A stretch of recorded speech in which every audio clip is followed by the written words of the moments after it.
সম্প্রতি রাজধানীর লালমাটিয়ায় দুই তরুণীর প্রকাশ্যে ধূমপান নিয়ে 40 থেকে 50 জনের মব সৃষ্টি হয়। এরপর সেই দুই তরুণীকে উদ্ধার করে থানায় নিয়ে যায় পুলিশ। বিষয়টি নিয়ে দুই পক্ষই তাদের ভুল হয়েছে বলে আপোসনামা দেন। এরপরে বিশ্ববিদ্যালয়ের স্নাতক পর্যায়ের শিক্ষার্থী সেই দুই তরুণীকে পরিবারের জিম্মায় দেওয়া হয়। বিষয়টি নিয়ে সামাজিক যোগাযোগ মাধ্যমেও দুই ভাগে বিভক্ত হয়েছে।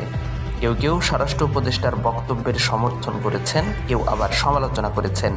এবার সেই আলোচনাতেই যোগ দিলেন ছোট পর্দার জনপ্রিয় অভিনেত্রী রুকাইয়া জাহান চমক। তার মতে, সিগারেট নারী পুরুষ দুজনের শরীরের জন্যই ক্ষতিকর, তাই সকলেরই উচিত ধূমপান থেকে বিরত থাকা।